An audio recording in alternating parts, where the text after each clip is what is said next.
It's gonna be fun. Weird fun. These restrictions, I doubt that would have been. I mean, I certainly wasn't gonna hop on a plane over the weekend.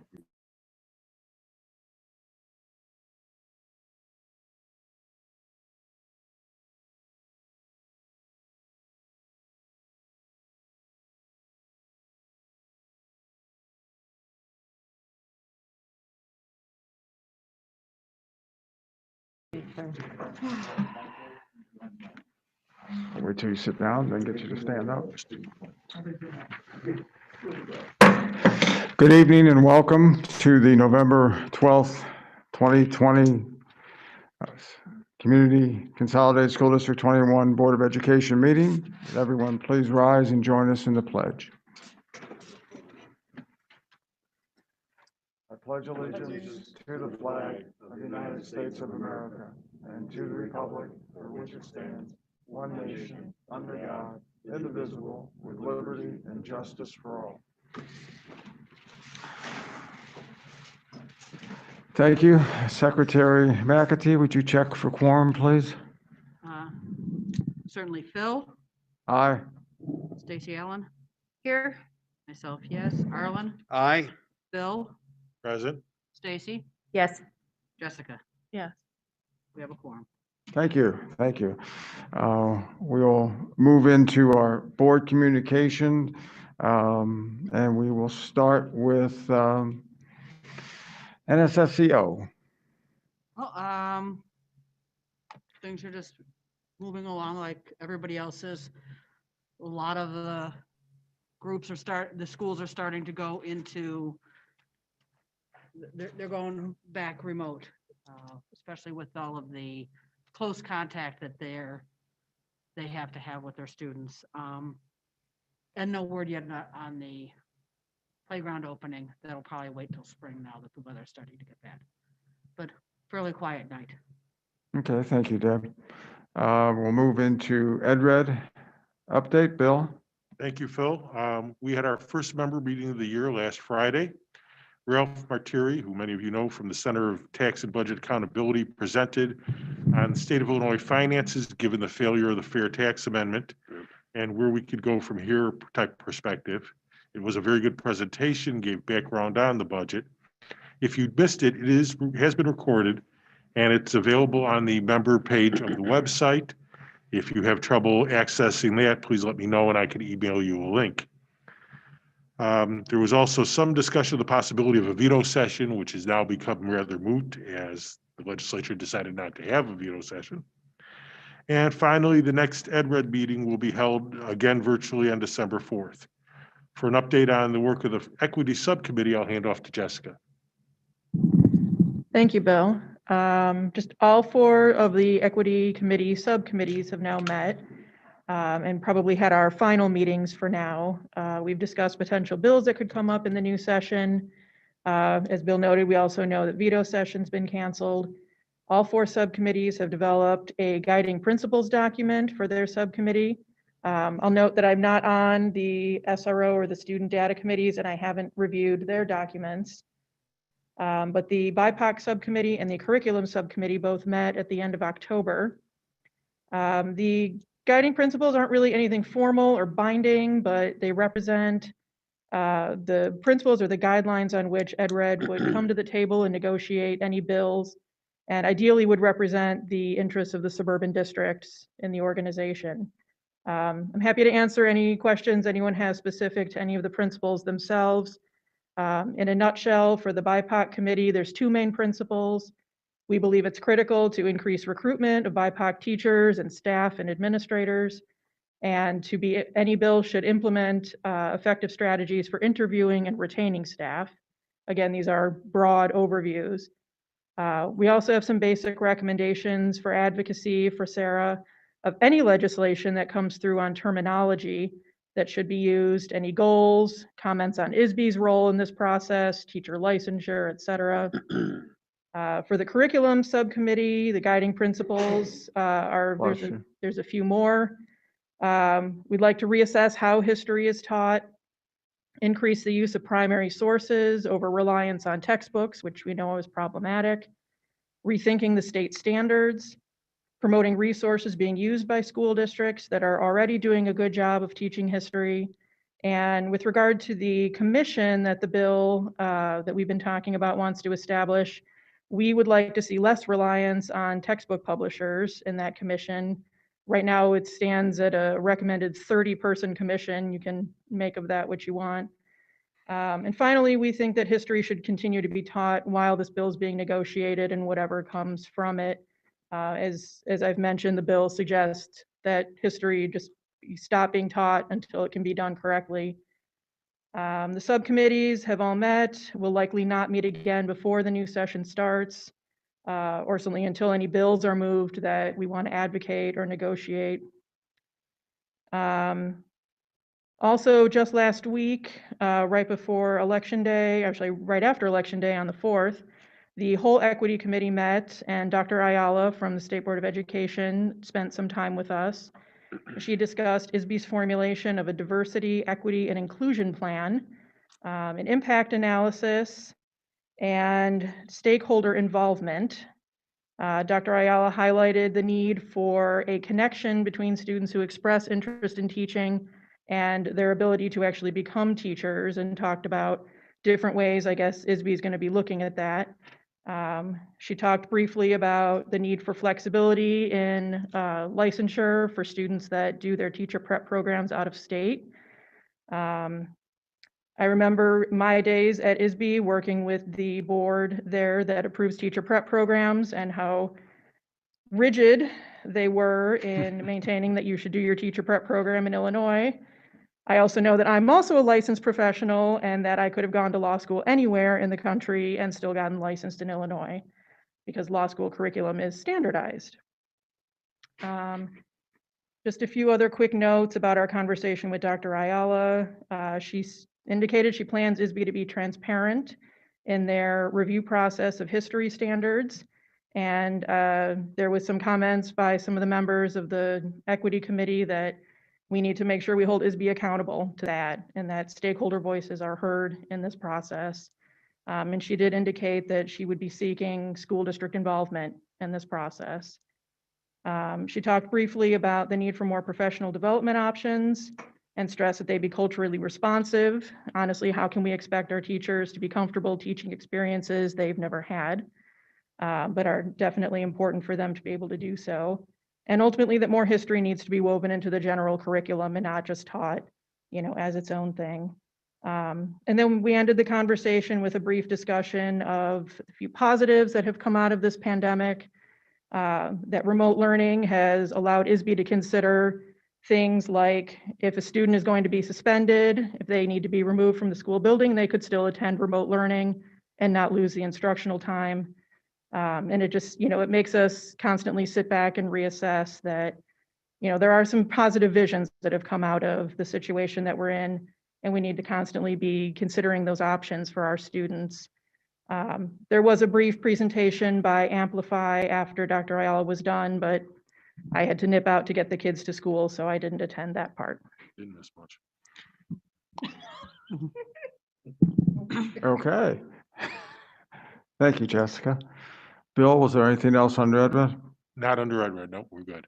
Okay. For those of you that have never heard Ralph Martiri, I've gotten to know Ralph quite well over the last number of years and during my time spent down in Springfield with IESB. I can't imagine anybody that can go through a set of numbers and make it sound just very specific and easy to understand, and it's incomparable to me that the state legislature doesn't understand it.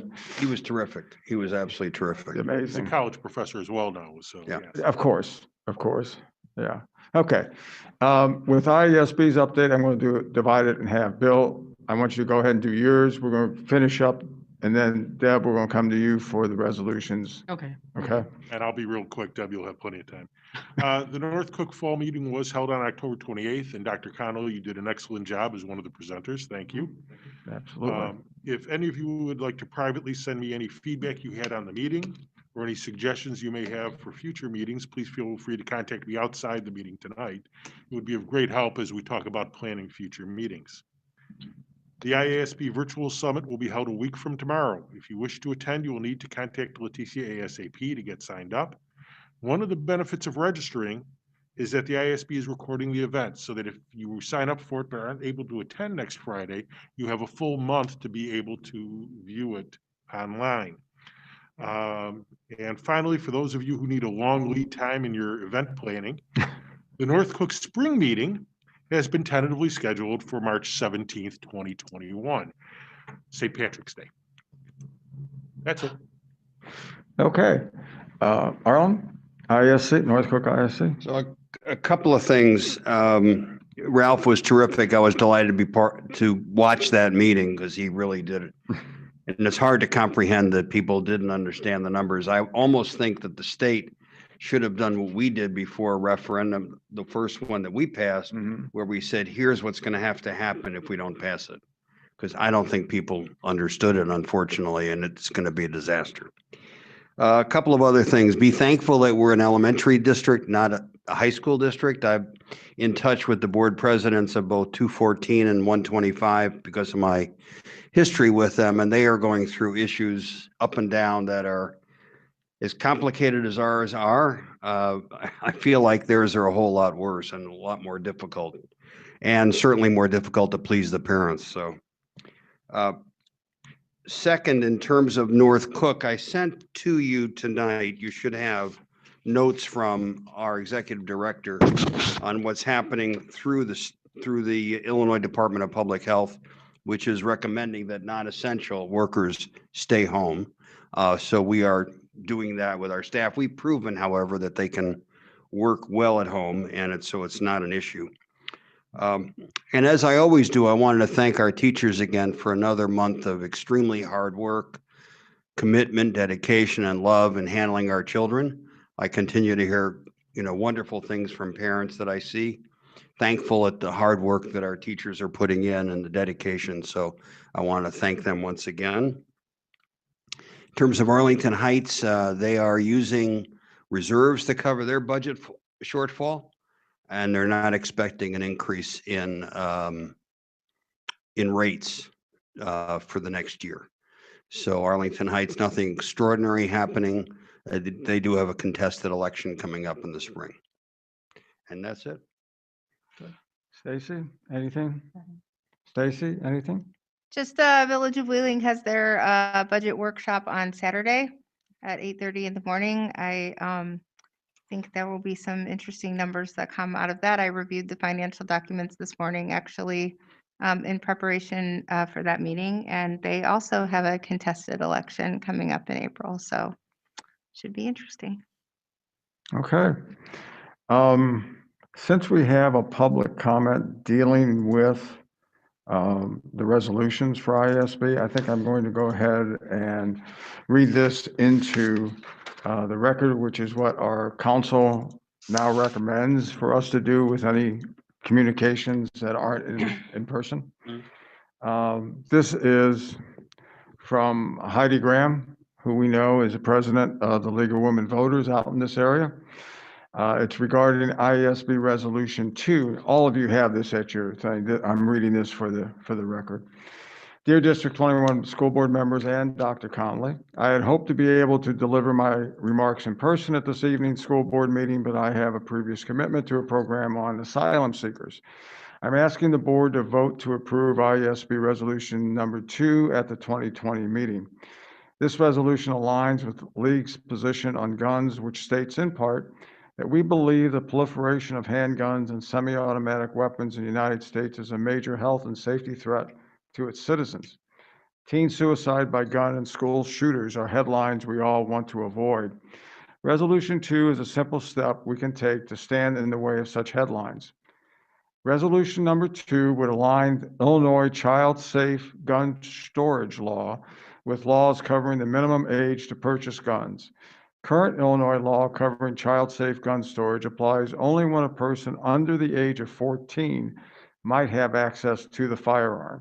The minimum age to purchase a firearm is 18. School shooters are typically current or former students between the ages of 13 and 21, with the majority being 14, 15, 16, and 17 years old, as you can see from the chart on the attached handout. In most school shootings, the shooter obtained the gun from family, a friend, or a relative who left the gun unsecured. Under current law, the gun owner cannot be held responsible should a teen, 14, 15, 16, or 17, commit a crime using an unsecured gun. Unfortunately, the Resolutions Committee voted a do not approve disposition for Resolutions 2. The reasons given for the do not approve include that IESB does not have legislative resources to support such a resolution, and the IESB typically only deals with issues affecting the school district. A school shooter is in the district. The shooter is in the school. Regarding legislation, there are many gun violence prevention groups in Illinois, including League of Women Voters, ready to support this legislative change. An endorsement by the IESB would help with our lobbying efforts.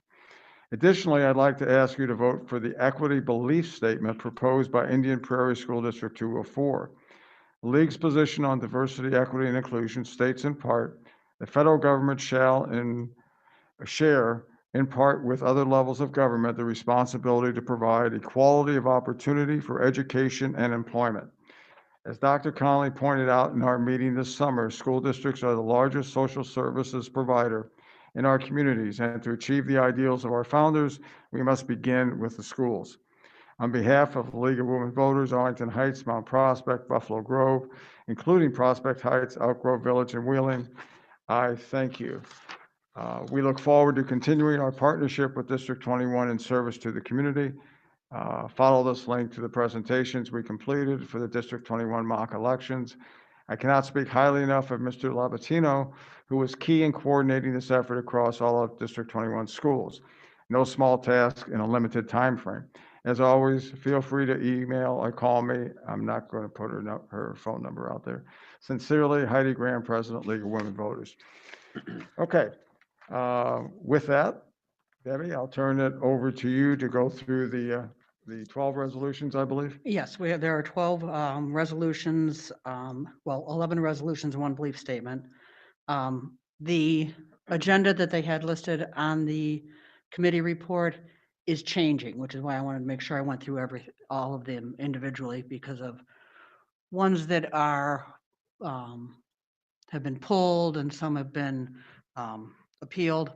So if you go through the list, number 1, which was regarding the loan programs, number 3 regarding the school report card, and number 8, which was the second one on local control for pandemics, those are not being voted on at all.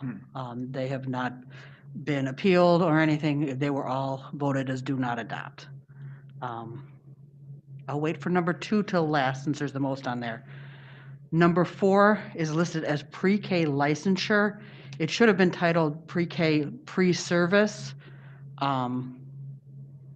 meaning what they were talking about was what classes the teachers should have to take before they can go and get their license. That was voted as do not adopt. It was originally not going to be voted on, but it was appealed. The reason the committee said do not adopt was because that's not our jurisdiction to tell the schools what they should be teaching. If we want that kind of a class taught, if we want that on there, we can require that ourselves as a district, but we should not be the ones dictating what the licensure should be. So if anyone does want me to say adopt, if you could let me know that. Or first we have to vote, should it become up for a vote, and then we will be voting as to a yes or no. As of right now, we would say do not even vote on it because we are going to be voting no. So is everyone seems in agreement with that? Number 5 was teacher shortage. That is voted for adopt. That's what they recommended, and that's what we had said, and that's for people to get preliminary licensure. If you don't want to use it, we in our area don't have a problem getting teachers, usually for most cases, but in the smaller southern communities, they do have problems. So they need to have that flexibility. So we were voting do adopt on that one. Number 6 was e-learning on election day. That was giving us the option to use e-learning. We said adopt. Mhm. Number 7 was local control pandemic, as to whether to go to e-learning, close, hybrid, whatever. We again said adopt. This one was more inclusive than number 8, which is why they chose this one instead of the other one. Numbers 9 through 11 are reaffirmations of existing positions. We said adopt. And number 12 was the belief statement that Heidi had mentioned on equity, and we also had said adopt on that one. The questionable one, and the one that we spent most of our time on in the discussions, was number 2, which was the gun storage. I know several of you did watch at least that section of the webinar. And the resolutions committee recommended do not adopt. Mostly because it's out of what we can control, essentially. Should we be spending the IASB's time and money on trying to go for legislation that really does not directly affect the schools? Yes, it affects us, but like I spoke last week and said, we tell the kids they need to wear winter coats. It gets cold up here. You need to wear a winter coat. We even give winter coats to kids, but we can't make them wear them except for when they're in school. You can say, no, you can't go out for recess since you don't have your winter coat, but we can't control what they do. We can't punish them for what they do at home. So that's where we were saying, my personal opinion, if this had been a belief statement, absolutely, I fully agree that this should be done. I just don't think as a school board, it is where we should be spending our time and money. I wanted to ask, I want everyone's, their individual opinions on this. I want to make sure I vote the way everybody wants me to. If everyone says yes, I will vote yes. So.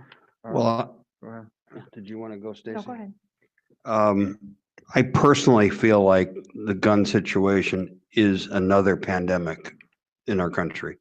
Mhm. And certainly many school districts across the country have been affected by teenagers getting their hands on guns. And so it would seem to me, it would behoove us to support it, at least to support a resolution suggesting that this, from a school district idea, a perspective, is an idea whose time has come. To say that a child of 14 to 18, so 18 at the top side, the parents should have a safe place for a gun, seems to me is perfectly reasonable. Our schools in this country have been affected by that, and I would totally support a statement by ISB supporting it myself. Stacy, any reaction? I agree with Arlen. While I see the analogy of the coat, I disagree with it a little bit insofar as not wearing a coat for that child really only affects that child. And, getting access to a gun by somebody who should be locking it up obviously impacts a lot more than just that one child. But I hear what you're saying about the resources and I'm okay with that, but I do appreciate a belief statement that says, I personally support that legislation if it would come up. Sure. So, I would support that, but I understand dedicating the time and the resources, and I'm okay with that decision if that's the way the board goes. Okay, I just want to mention that we have to vote on it as the resolution. It Yeah. cannot. No, I hear you. It was submitted as a resolution, not as a belief statement. Mhm. A lot more people would have said that they would say yes if it was submitted as a belief statement. So. Before I continue, let me just share a couple quick thoughts. As you know, I chaired the resolutions committee when I was vice president of IASB for 2 years. The statement that they use, and I've seen multiple resolutions over the years, have similar good intentions come through the committee of all different types of natures. And anytime it was outside of the school building or the ability of a school or a district to totally capture the issue, the same rationale has been used. I think if this resolution comes back next year as a belief statement, I'm sure that it would result in the committee's recommendation to approve. But they deal with, on an average year, probably close to 12 to 1,500 different pieces of legislation, our government staff of 4 people. So when they say the resources, they have to target those things with a prioritization that they can try and talk to legislators about. So I just wanted to share that background experience. Stacy, and then Jess and Bill. You know, in my feeling in reading some of the comments on it, and I agree actually with Stacy and Arlen both, which is the line that I really, if this will help them move some legislation forward by having some support on this, then which is, you know, actually what have I read on the comments from the League of Women Voters, then I would be supportive of it. I understand belief statement versus a resolution, but I think if there can be some leadership provided and support from us on getting that move forward, I think Arlen is right. I think we are, I think the rise in gun violence across the board during this time has been noticeable and marked. And I think although it would be not in their control, I think it would be something to take a position on, and I would be supportive of it if it helped move things forward in the grand scheme of things. Jessica? Yeah, I did listen to the discussion sessions, and thank you, Debbie, for sending us the links to those. And I was particularly interested in the discussion of whether this affects schools. I mean, anything that affects children and school affects schools, but I looked back at the way the resolution was written, and I do agree that it's sort of outside of the realm of school boards in terms of something that we would really be in charge of. And Phil, thank you for providing the explanation you just did. I think had members of the resolutions committee said that during the discussions, that might have alleviated some of the concerns that were raised. I don't think most people really realize how limited the staff at IASB is and how much they have to do. And I certainly appreciate that maybe this isn't where we want them to put their limited resources right now, considering everything that they're going to have to be doing in this upcoming session. That said, I do completely support the legislation, and I would like to think that if a bill was introduced and IASB was asked to sign a witness slip in support, that they would be willing to do so, because I think it's definitely an important issue. You know, honestly, I wish the resolution had been written differently to be more directly within the realm of school boards, maybe something along the lines of having a Be Smart policy or education program, something like that. But I'm comfortable with us aligning with their recommendation of do not adopt. I would hope that there would be some support down the line if ISB can lend that. Bill? Last year, we proposed and the ISB adopted what was then called Resolution 3, which was a school safety issue, so that we talked about not arming teachers, but instead supporting a grant program. We have had conversations in this arena before. I agree that with what, as Jessica was saying, that this is beyond the bound of a school district in terms of the resolution. I would love to sit back, and if you had the chance to comment, to say that we would be happy to support this if it came forth as a belief statement. I would think that at any point that we could sign a witness list slip, either as ISB or even as District 21, that would be a wonderful thing to do. Bill, would you use your mic? I can't hear you. I'll bring it closer. Thank you, sir. There we go. Are you having a problem? No. No, Okay. it's a male thing. No, I Sure think you it's an can age thing, verify. Arlen, but that's another. Okay, let's, There it is. In any event, I think you do need to go forward with the support of the do not adopt. And hopefully that you'll have an opportunity to simply mention that we would prefer to see this come forward as a belief statement. well, you got a 3-3 and you're the deciding vote on that, Deb, so, Okay, okay? and I'd say do not adopt because of the wishing it was a belief statement. If it does not pass, I can guarantee, I would bet money that it comes back next year as a belief statement. Well, And more people will be supporting it that way. can I suggest that in your remark, when you vote, could you not say something to the effect that this board would support it? The amount of commentary that's going to be allowed on Saturday is very limited. That's why they had so much. I mean, we had almost 3 hours the first conversation and 2.25 hours the second time. And that's why I made sure I spoke. And there were a lot of people after me that said, if it was a belief statement, they would.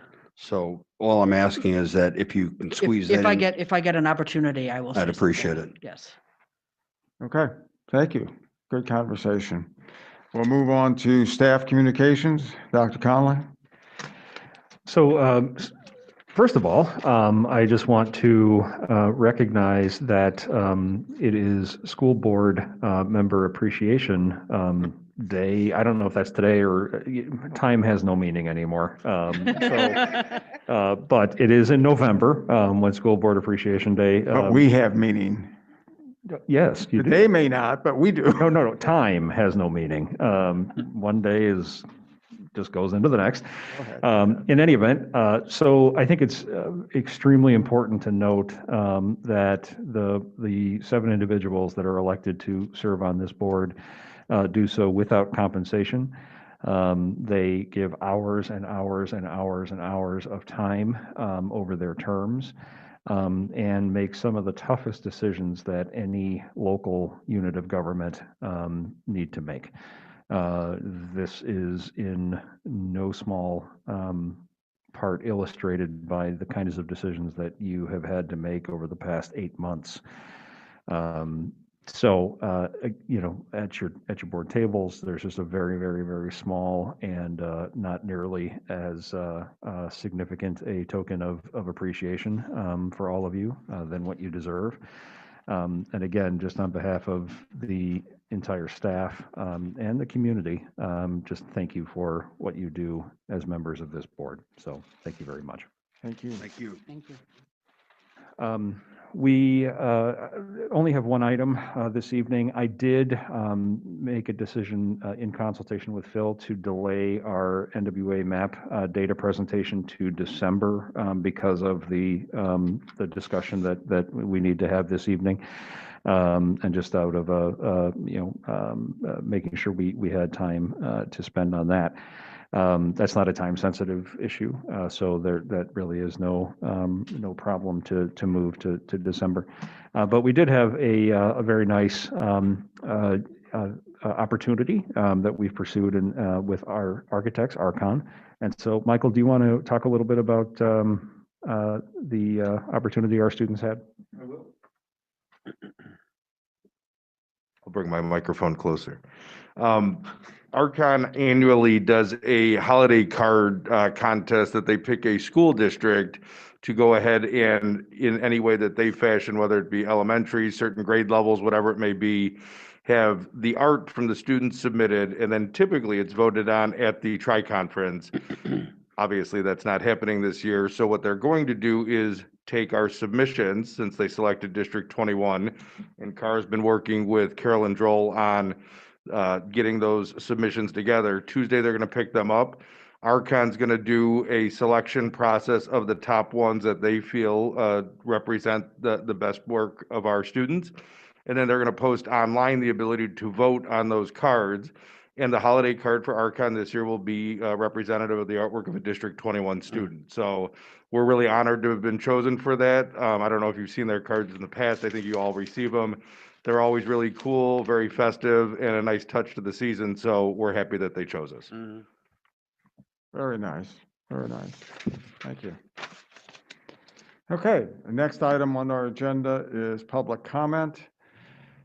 Do we have any other Actually, it's board public, discussion and then public comment. pardon? Public, board discussion and then yes. public comment. I'm sorry, board discussion. This is like one of those non-controversial topics that we're talking about. Status of in-person learning with COVID-19. Dr. Conley. So this really is, it's the culmination of a tough few days. First of all, let me start off with maybe some positives. We returned the in-person learning option for about 2/3 of our students whose families elected to take that road on October 5th. And even before that, on August 31st, we started to work in person with some of our specialized programming. And it's been, an extremely successful venture. The teachers and staff in the buildings and, parents and kids have really just been so thankful to be back in the classroom. And we've really enjoyed being able to see them again. And we've done a good job. The efforts that are being put forward by the staff, the planning that we've done, the mitigations we've put in place, they've really kept us going. And quite frankly, and to be very honest, we blew past our high-end metrics that were in our reopening plan weeks ago. And that was tough because it was that concept of, well, this is what we put out there based on the best information that we had from the field, epidemiologists, so on and so forth. And yet our internal data was looking very strong. And so we decided to keep the course, right? It was something that we really wanted to keep our kids with us, and knowing that, we had provided choice and that parents that elected to have their students learn remotely were able to do that. But we all know what's happening, and what has been happening for some time. The fact of the matter is, and if you were able to hear the governor's press conference this afternoon, Dr. Ezike, as well as others on the dais, I think said it a couple of different times, we have reached exponential increases in the infection. There is no area that is below,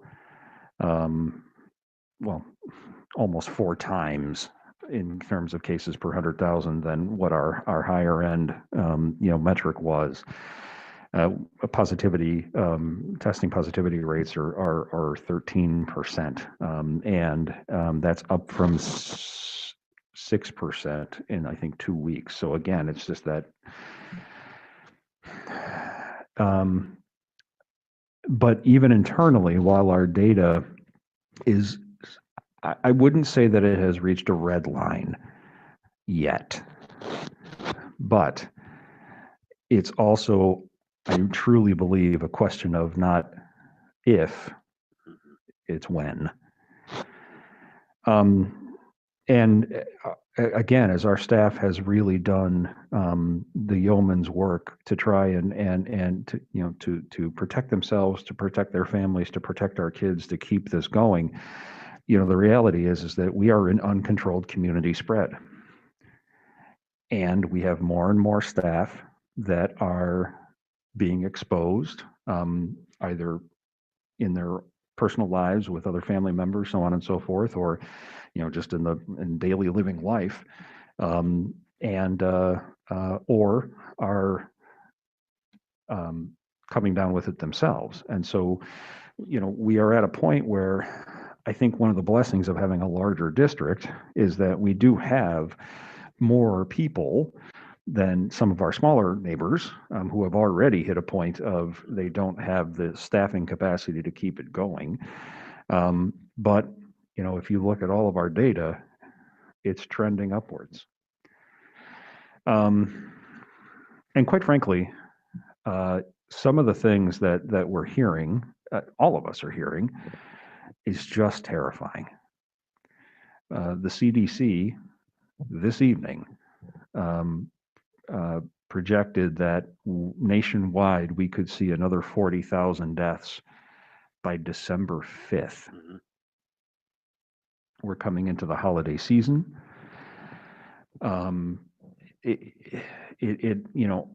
Quite frankly, the predictions that epidemiologists and scientists have been making, for quite some time are arriving right on time. Yep. And so I wanted to spend some time this evening talking through our options and what our next steps could be or should be. I shared with the board yesterday an executive memo that laid out some of the various data points as well as some of the more qualitative considerations. We've continued to revise and update and put new information into that. I won't necessarily go point by point there unless members have questions. But I think overall, if I could point to just the trend data, it's not in our favor. I think anecdotally, we also have to acknowledge that when I reached out to building principals, all principals, and just said, how is it going? Right? What are you hearing? What are you seeing? And some buildings are doing okay, right? They're the staff is dealing well with the stress. They're not hearing a lot from parents. Their absence rate isn't all that concerning, albeit some of our smaller learning communities. And then you have there's real fear. The anxiety is real, the stress is real, and it's not just staff, it's also parents. Principals are receiving more and more calls from parents that are in the in-person track going, I'm keeping my kid home because this is just too scary. We've heard from some parents that they've decided to keep their children home, at this point because of the holiday coming up, and they want to keep them, healthy so that they can see their family on Thanksgiving, and certainly respect and understand that decision making. So I think the other thing is that the dominoes are falling. Just today, and I included this in the memo, that we have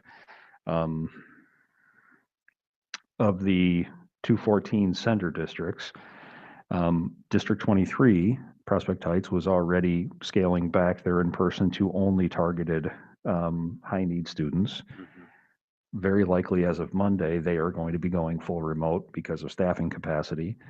River Trails, District 26, needed to step back because of staffing capacity earlier in the week. 57 and 59 really hadn't gotten to the point of being able to move into, although 59 did have, again, some targeted staff in.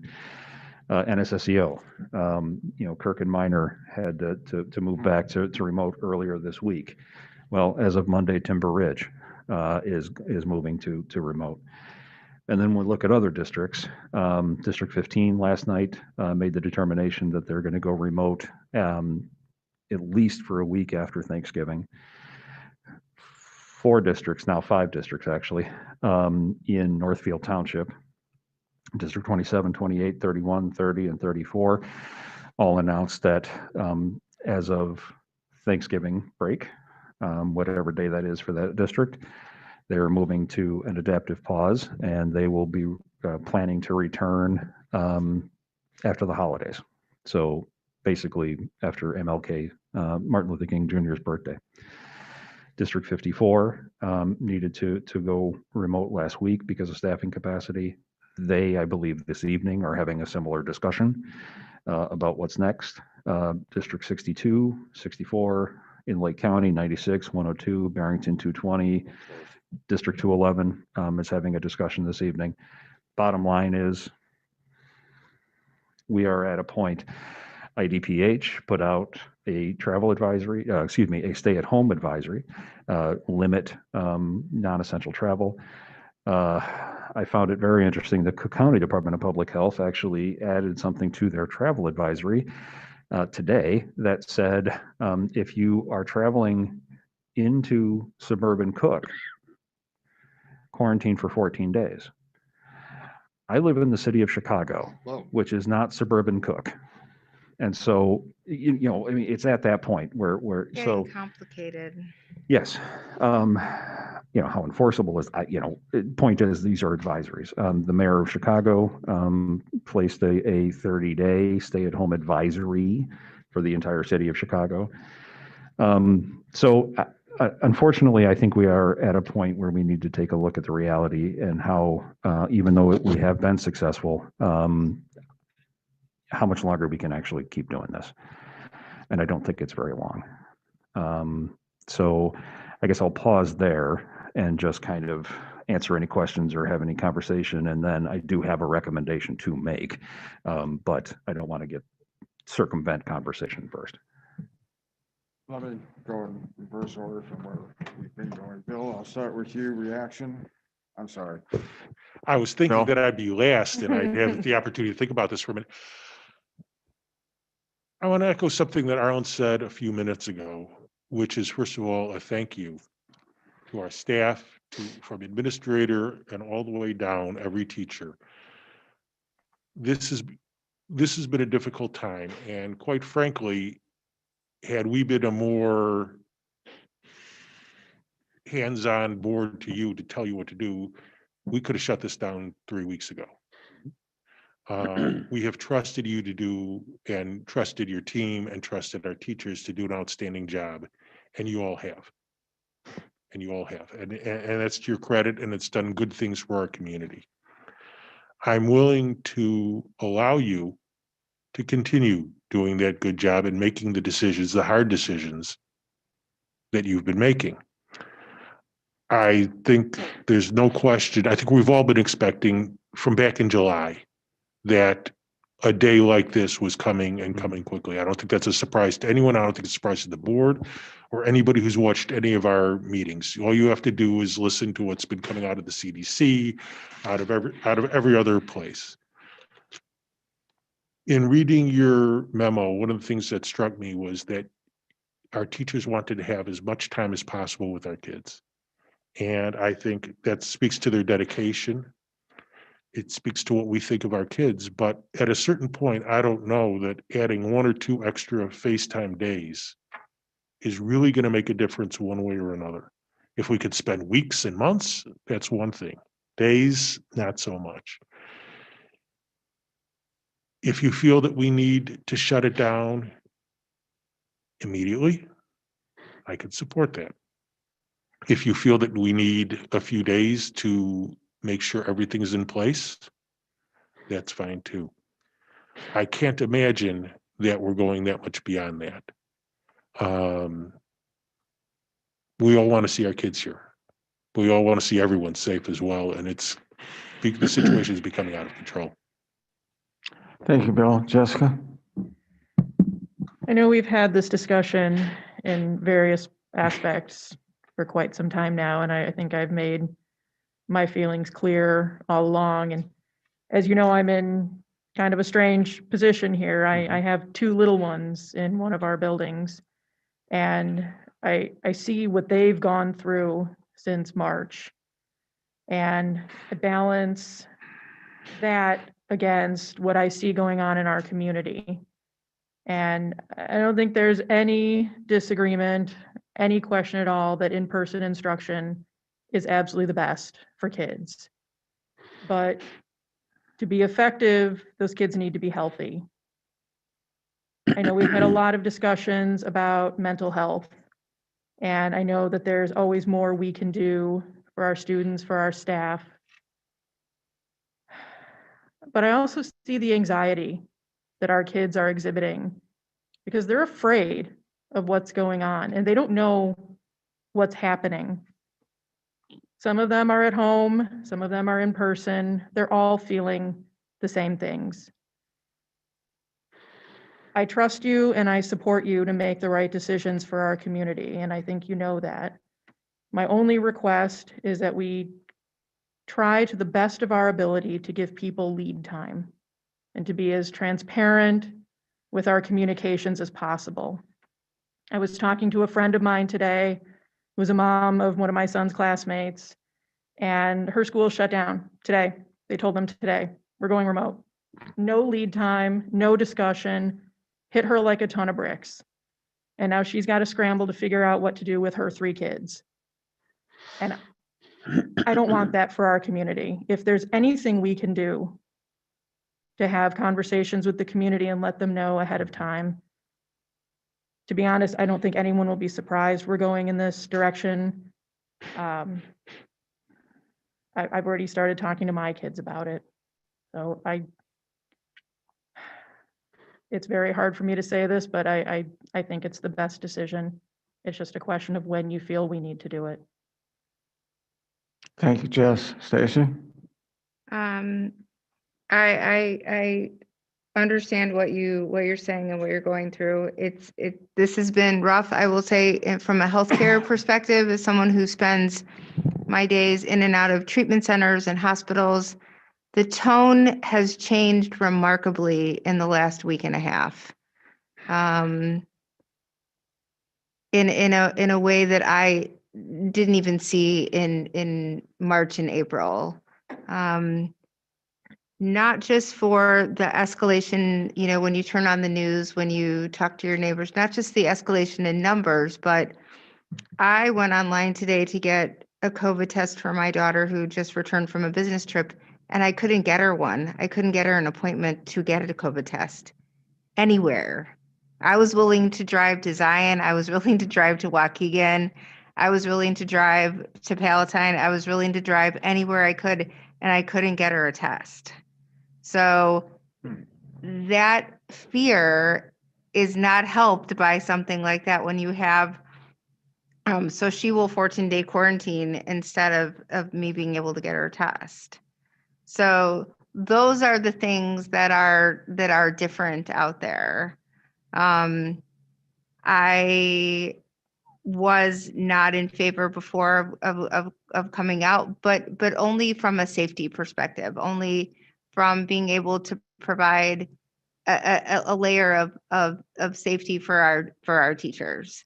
I will say that, and Dr. Conley and I have talked many times over the last couple of weeks. I think he's done an extraordinary job under extraordinary difficult circumstances. And the feedback that I have gotten from my friends and neighbors is that District 21 has taken a leadership role in this community in this crisis.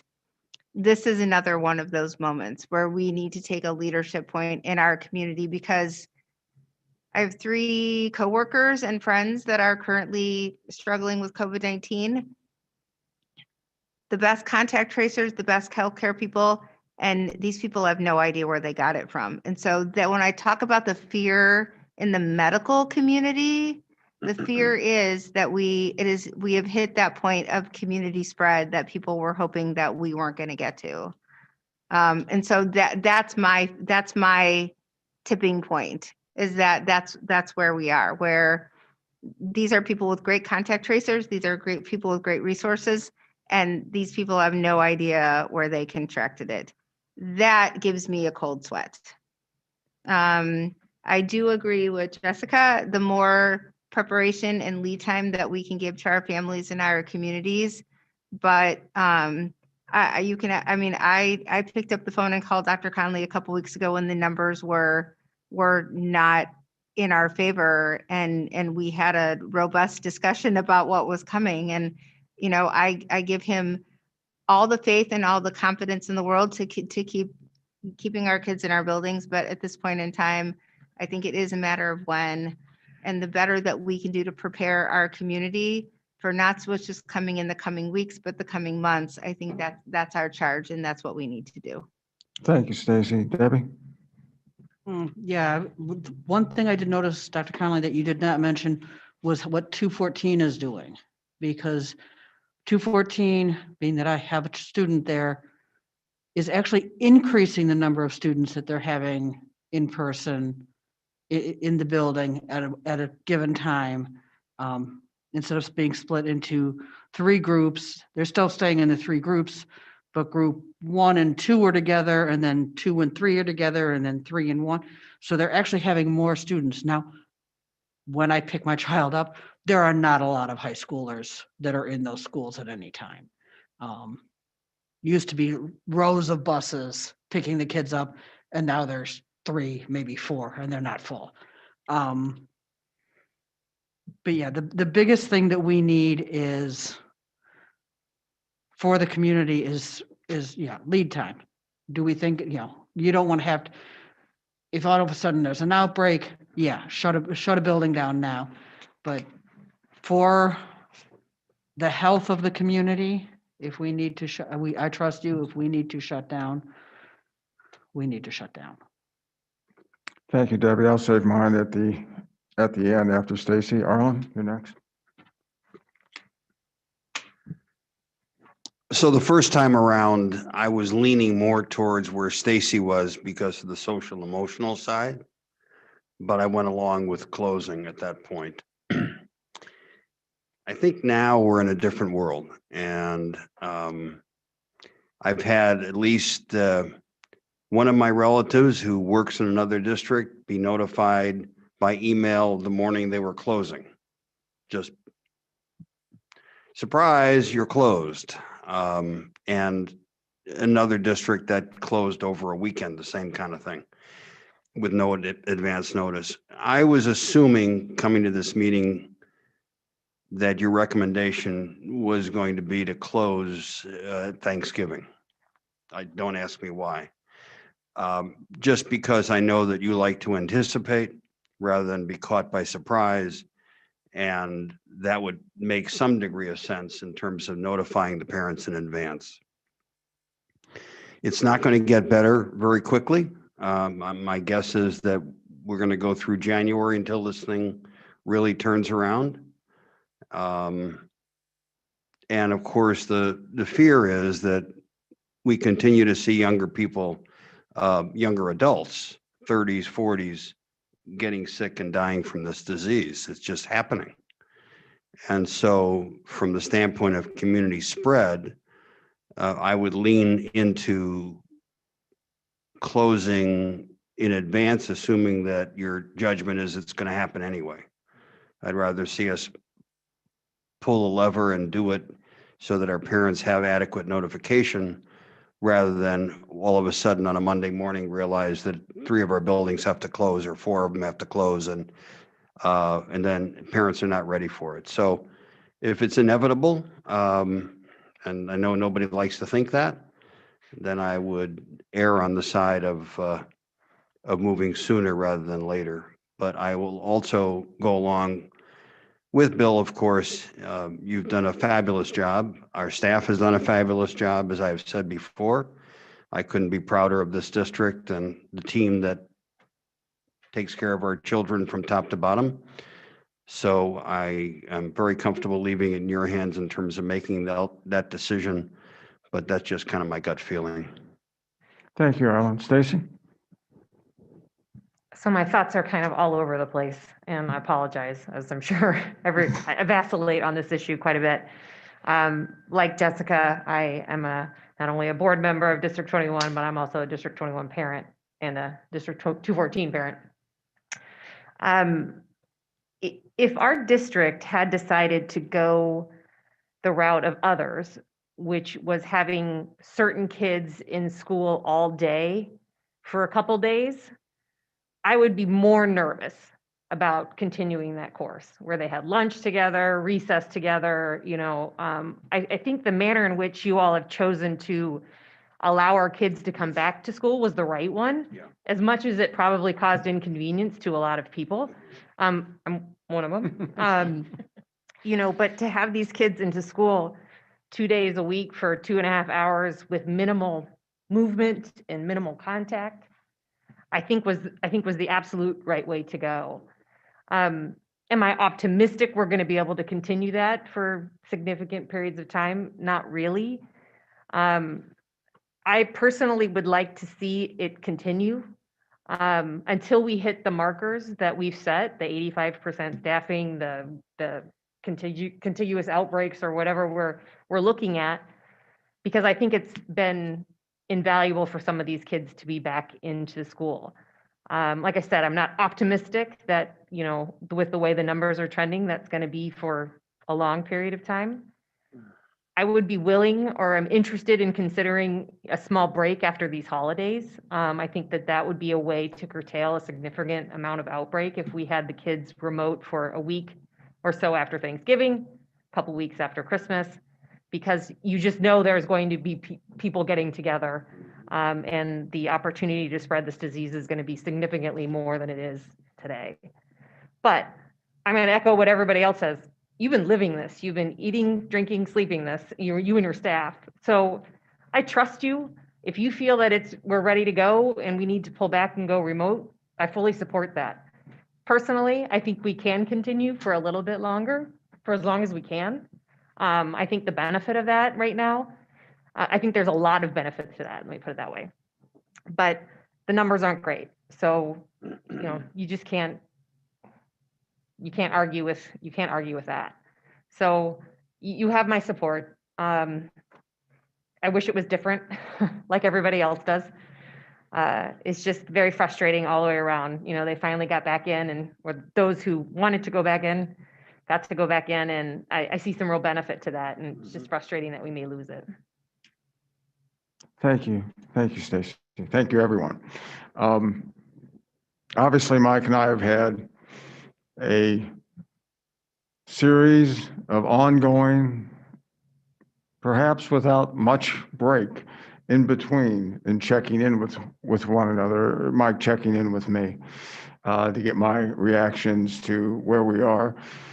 In the last week, from one day to the next, from one night to the next morning, things have turned 180 degrees from where, when I went to sleep, I thought we were going to be the next day. This is a tough thing to catch. This is a tough thing to keep your hands around, or get your hands around.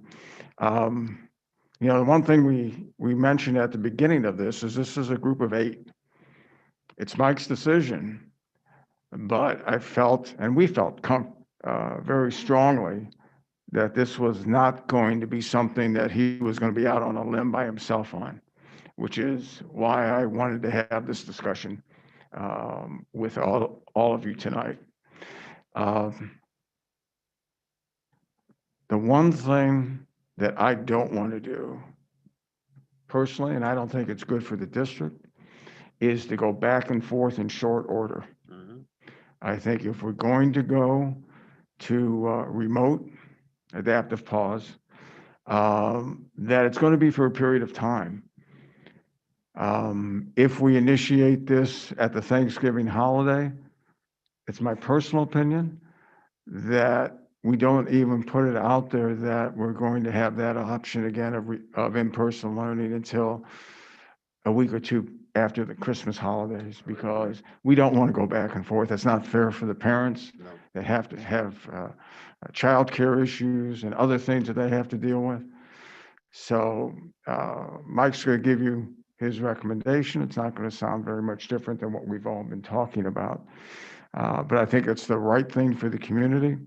I think it's the fair thing for the community. And I think it shows thoughtfulness, planning, and the ability to put the district in a good position. You know, Mike and I have been having this ongoing conversation long before our surrounding districts have made up their mind and publicized it.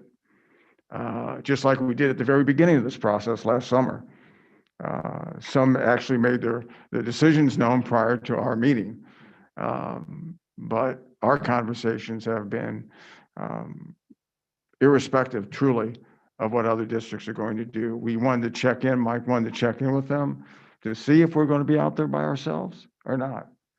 Obviously, we're not going to be. So with that, Mike, you want to offer your recommendation?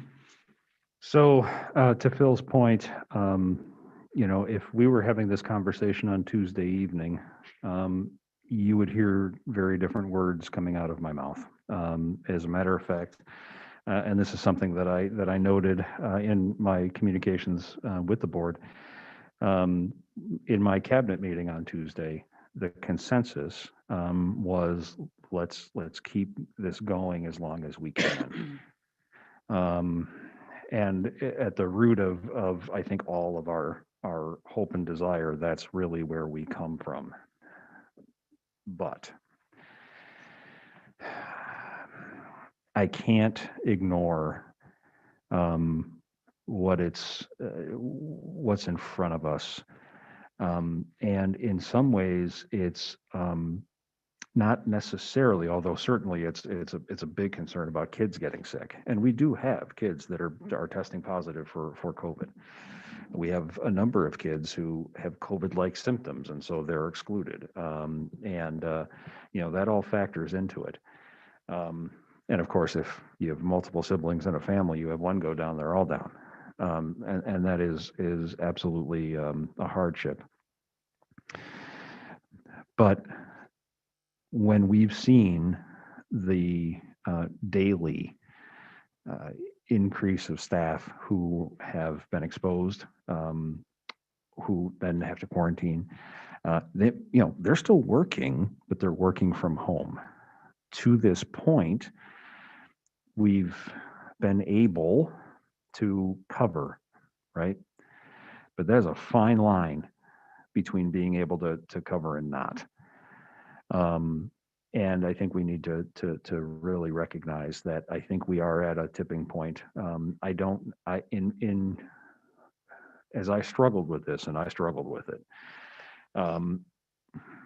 it's the difference between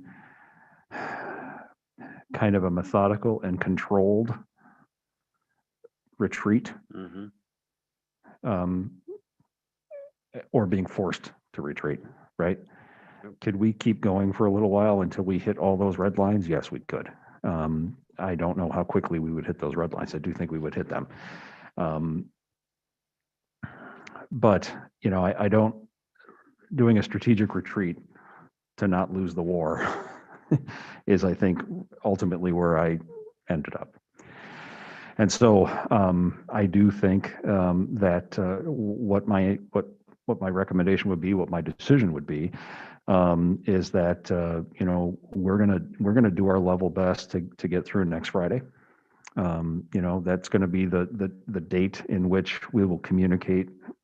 Will be our last in-person day, and we will continue as I have. I mean, I needed to put Hawthorne into an adaptive pause. I needed to put Holmes into an adaptive pause because of, quite frankly, not because necessarily of COVID, but because we had so many of Holmes students not in attendance, just because of whatever, the fear that, that the parents keeping them home, or their older kids, maybe they needed to, they had duties, that childcare, things of that nature. I mean, there's a myriad of reasons. But, we have some buildings that are a few active cases away from hitting 3%, at which point they would need to go down immediately. We could have some situations where over the weekend we have a rash of staff that either test positive or get ill or get exposed, and we could see that situation, which is what happened, particularly for District 26 and over the weekend, and they had to, they didn't have a choice. But the intent would be to communicate tomorrow that we are going to move into an adaptive pause as a district. Beginning with, so the last day of student attendance would be Friday. The following week, we have parent-teacher conferences. Kids were not going to be in session as it was. Then we have the holiday. Now, part of the conversation that many of us have been having is that whole concept of, as much as we would like to think that people are going to stay put over Thanksgiving, that's not necessarily going to happen. And so I think that some of the conversations that have been growing is that kind of building in those adaptive pauses after periods of the holidays. Yep. Well, in looking at the calendar, you get to that 14 days after Thanksgiving, and you literally have 1 week of attendance days before we would go out on winter break. Likewise, winter break, the first day, projected day back would have been January 5th, because we have a Teacher Institute Day scheduled for January 4th in alignment with 214. And then 14 days after the holiday takes us really pretty much towards the end of the week, right before Martin Luther King Jr.'s birthday. And so where I'm at is, as Phil indicated, is to say it makes sense for us to just, set it out there that not unlike what the schools in Northfield Township have done, what District 62 has done, I believe District 64 in Park Ridge, and others are having this conversation literally 62 right shut. now. I mean, they I'm sorry? shut. 62 shut. Yes, I know. Yeah, yeah. That's what I'm saying. Yeah. But to say that, we're gonna make it to Thanksgiving, Right. if we can. And then our return to in-person would be projected, if, God willing, to be Tuesday, January 19th. I agree. So, Bill and Jess. First of all, it's not a comment on the policy, but I'm just simply looking at the calendar and thinking, for not putting you out on a limb, but our board meeting is 2 days later, 21st. Would you feel better? He can't hear you. I think I'm going to stand behind him next time. Just use your Would microphone. you feel better delaying that until after the board meeting to get our support at that point in time? I'm not recommending it. I'm asking your opinion. yeah, I appreciate that. No, I mean, I think that, here's the thing. Believe it or not, we're getting a handle on this, right? And with each major decision that needs to be made, we learn, and the decisions, while never easy, become a little bit more self-evident.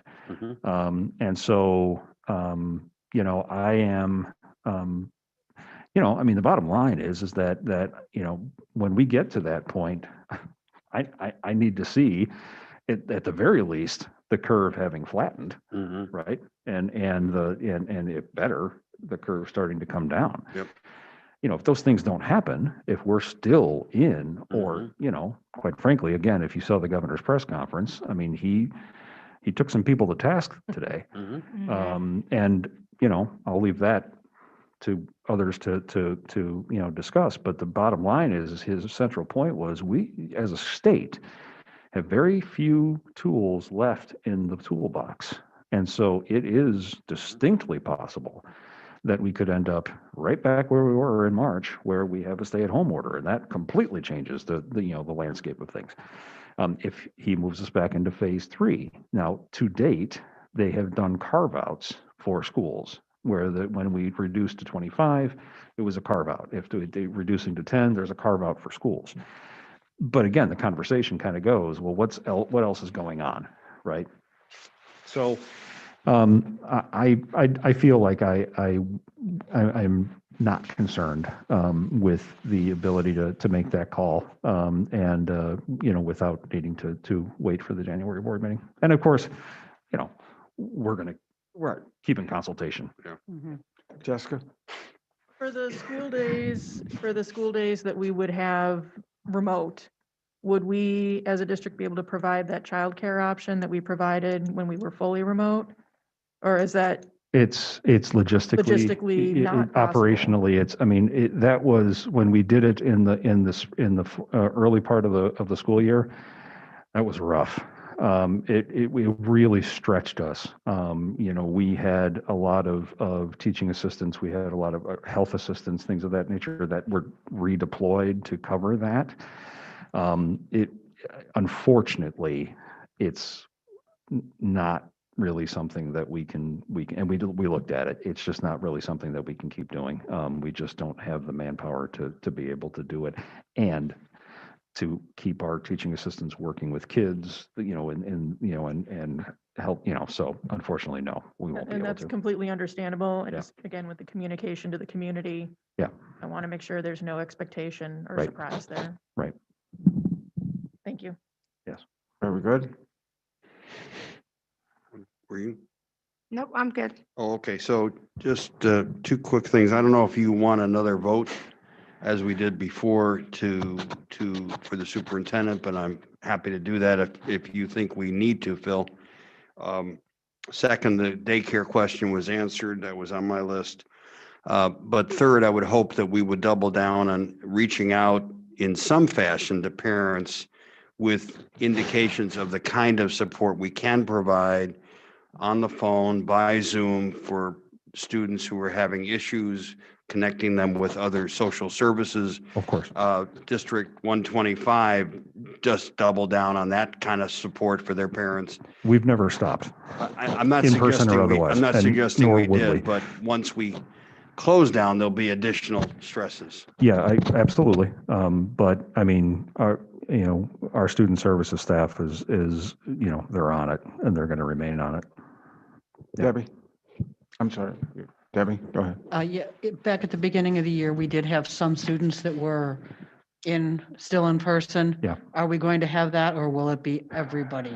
At least initially, it's going to be everybody. Okay. Because again, and to be fair, what we have found, even though at the beginning, in August when we started, those self-contained programs were running great. Mhm.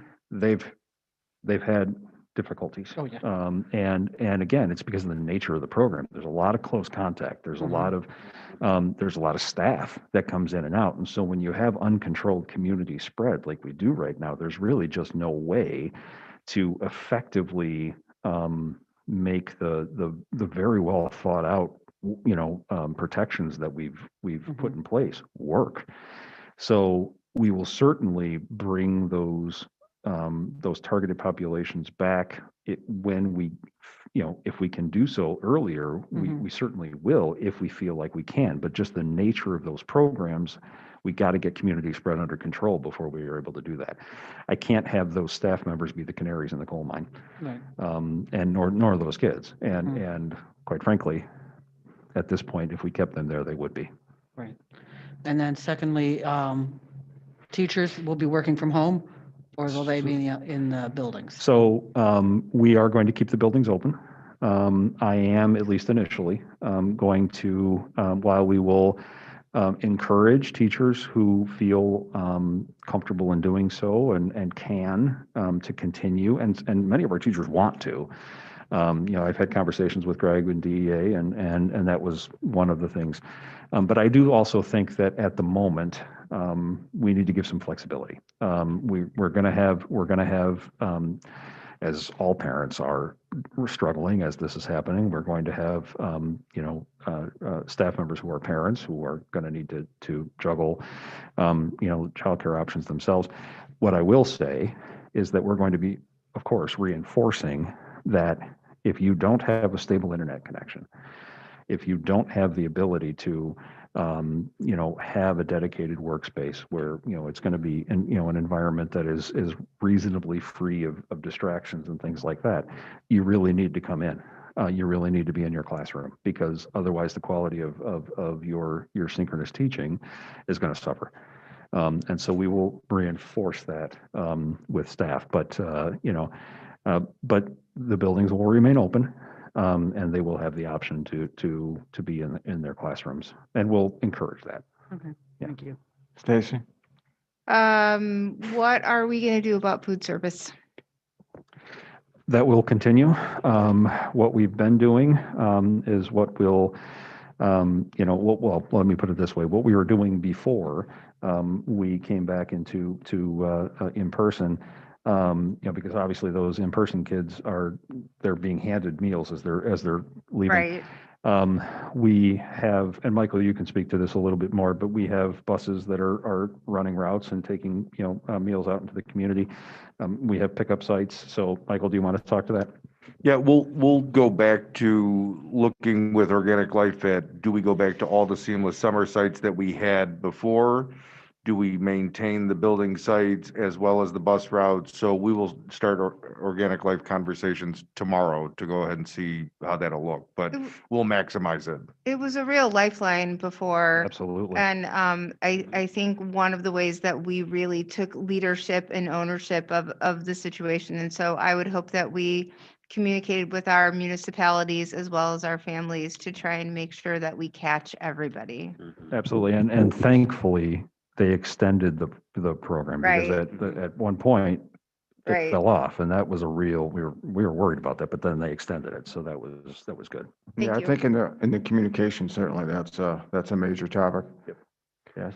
Just a quick thing. I had read at one point that one of the reasons that some children opted, even though they could connect on the internet at home, just didn't, was because of the surroundings that were shown in the camera setting. Whereas if they were tutored to be able to put a background in, they wouldn't have to show the conditions Sure. that they don't want to show to other people. Yeah, and that's true.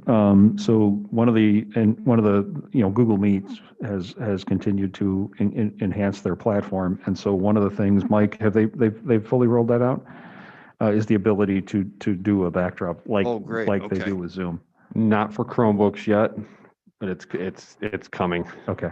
Yeah, I'll have to check on the exact date. Okay. All right. Okay, great. It's, Thank you. but it's coming, yeah, it's Yep. obviously something that Zoom can do right now, Sure. but we still have the same safety, security concerns about Zoom that we did, which led us to not go in that direction. And there was, I think it's quieted down a little bit, but there was Zoom bombing happening all over the place towards the beginning of the school year, and not good Yeah. kind of stuff. So, I think Thank you, for thank the, you. for the record, we have, unless someone wants to speak to the contrary, I believe we have a consensus of Yep. the recommendation that's been put forth. Yes, sir. Yeah, I agree. Absolutely. Okay. All right, thank you. Mike? Thank you. thank you. Now that I haven't skipped it over a second time, there's a public comment section of our agenda, and I assume nothing else has come in virtually? Correct? Okay. And there's nothing, Carr? Greg, you didn't want to talk to us, did you? No, I'm okay. Okay. Our lone public. Thank you, Greg. Then we move on to the consent agenda. Does anybody need anything pulled? Okay, in terms of the financial report, I did have a couple minor questions for Melissa, and she responded appropriately. I didn't have any follow-ups with her, so I don't have anything else to pull from that. May I have a motion, please? So moved. Thank you. Second. Thank you, Stacy. Debbie? Bill, Aye. Jessica, Yes. Stacy, Yes. myself, yes. Phil, Aye. Arlen, Aye. Stacy. Yes. Thank you. Okay. Item number 7 is new business. And A is a tentative tax levy for 2020. Turn it Michael? over to Michael. Yep. I'm going to go ahead and share my screen. Hopefully this is easier than the first time around. Or maybe not. Why is it not? There we go. All right, share screen. Where'd you go?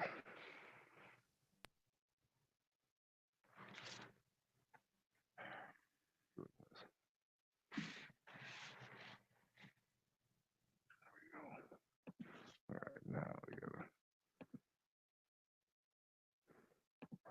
And there we go. All right, so tonight is the night where we bring forward the tentative levy. This is the process by which we determine the amount of money that we request and we anticipate for need.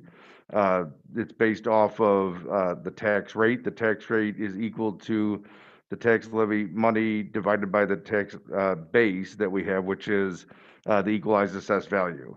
It's used to allocate our levy dollars fairly so that all property owners pay their fair share of those tax dollars.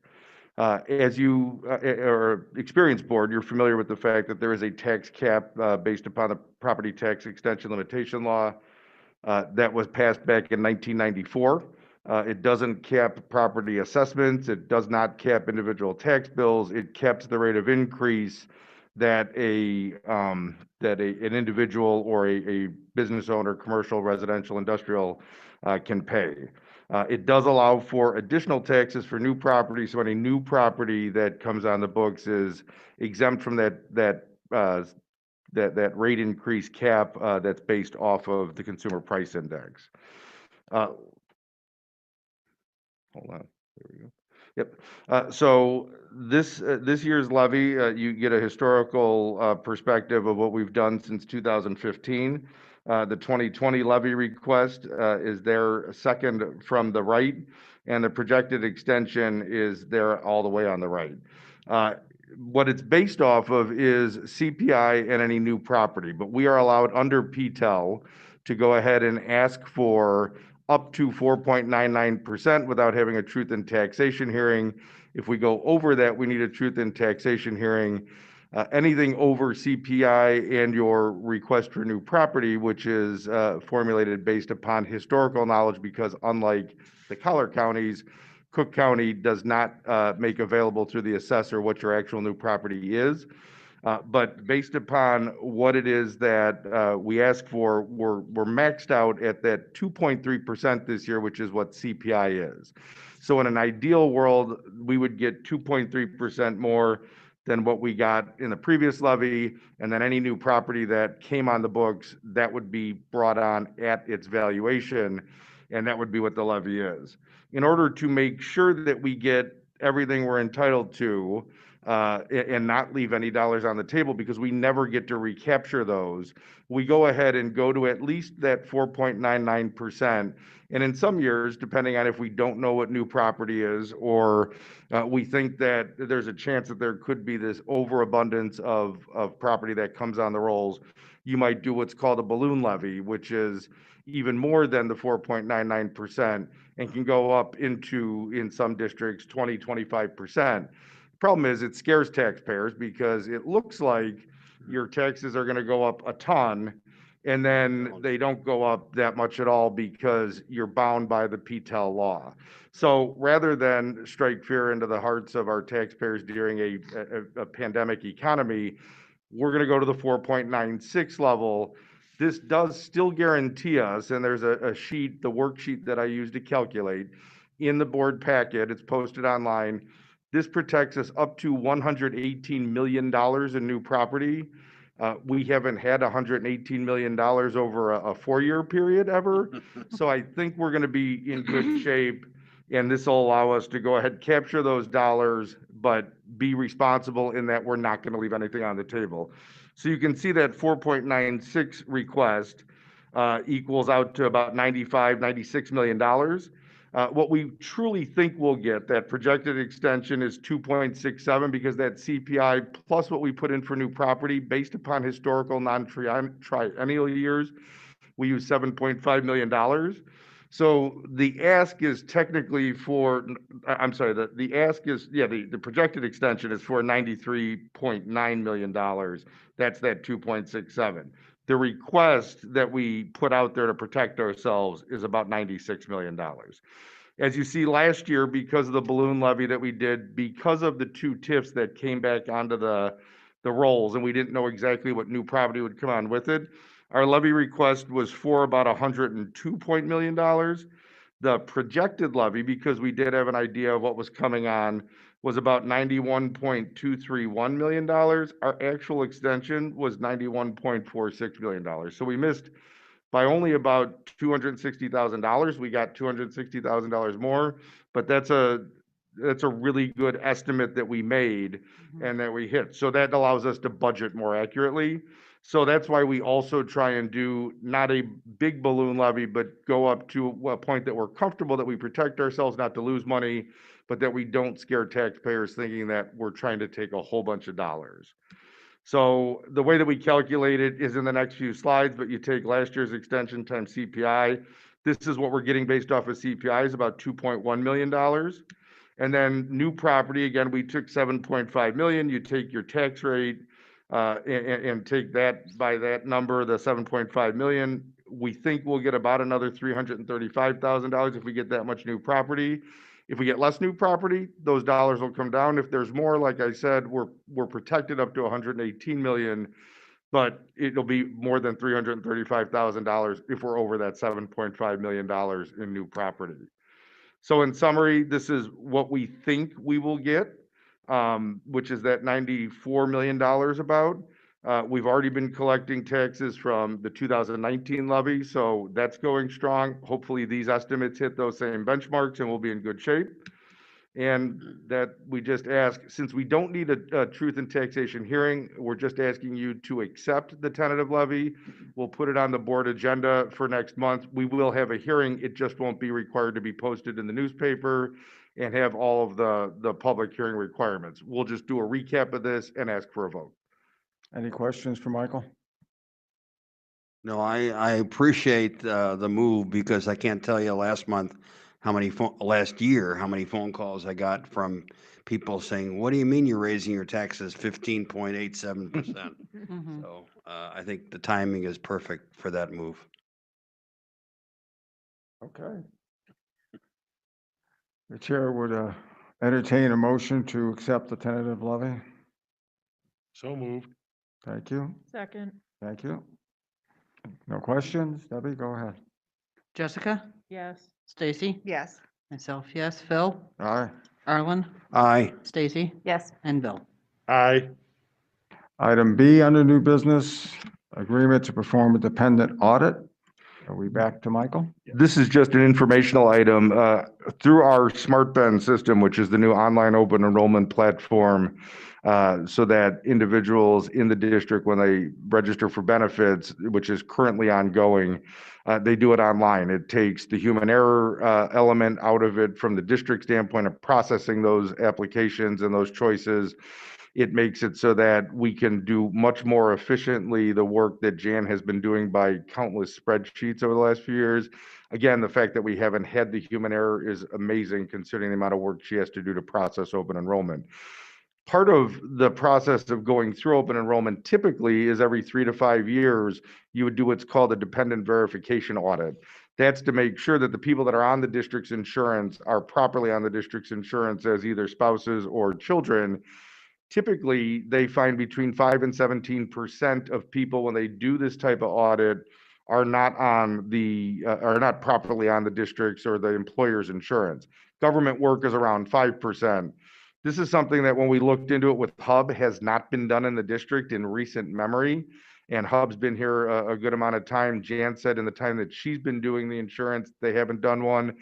The anticipated savings of if they even found 5%, is a couple $100,000. If they even found 2%, we're looking at about $37,000. So we just want to make sure that the people that are availing themselves of the benefits are the ones who are supposed to be. As a self-insured district, the cost to us if people are improperly on it is extremely high. It's something that SmartBend can provide to us, and it's actually a no-cost contract because they guarantee for the amount of money, which is a little under $11,000. They will find at least double that in uninsured or people that are not eligible for insurance. And if they do, if they don't find that number, then they go ahead and pay us that dollar amount back in a credit towards the system that we use. So it actually is something that is cost neutral to us, and it will help us be more efficient in making sure that only those that are supposed to be on our system are insured. Very good. Any questions for Michael? Nope. Good idea. Okay. Bill? Quickly, yes. Michael, from the reading, it seems to me this is a benefit not just to the district, but to our employees also, that it's going to save them money. Yeah. over- in the end, it'll control their costs too, because those premium equivalents are based off of experience in the district. And what employees pay because we're self-insured is based off of total experience. So if we go ahead and find people that aren't supposed to be there utilizing insurance, then that is a financial benefit to both employer and employee. Great, thank you. Okay, thank you. The next item on our agenda is convening a closed session. So we're looking to recess tonight's meeting and convene a closed session. Before we have the motion for that, let me just indicate that the board is not intending to take any action once we come out of closed session this evening.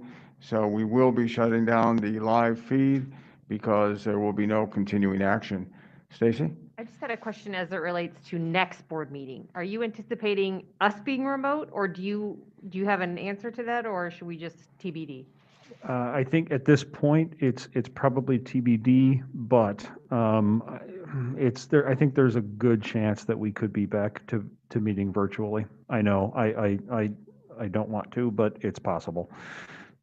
So we just have to see where it goes. Okay. TBD. All right, the chair will entertain a motion to recess.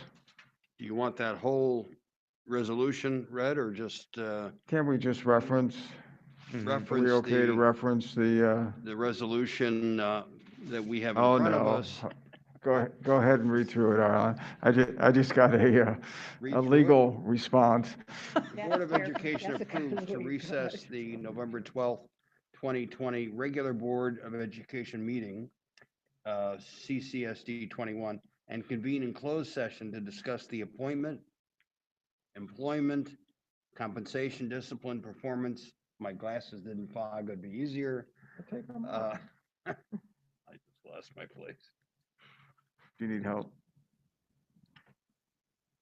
Or dismissal of specific employees, specific individuals who serve as independent contractors in a park, recreational, or educational setting, or specific volunteers of the public body or legal counsel for the public body, including hearing testimony on a complaint lodged against an employee, a specific individual who serves as an independent contractor in a park, recreational, or educational setting, or a volunteer of the public body, or against legal counsel for the public body to determine its validity and to discuss litigation, whether an action against, affecting, or on behalf of the particular public body has been filed and is pending before a court or administrative tribunal, or when the public body finds that an action is probable or imminent, in which case the basis for the finding shall be recorded and entered into the minutes of the closed meeting. And I apologize for the stumbles. No problem. May I have a second? Second. Thank you. Debbie? Stacy Allen, Yes. myself, yes. Phil, Aye. Arlen, Aye. Stacy, Yes. Phil, Aye. Jessica. Yes. Okay, we are now recessed for closed session, folks. So the board is going to stay here and everybody else is going to leave. Phil, can Well we have a said. moment, please? If you,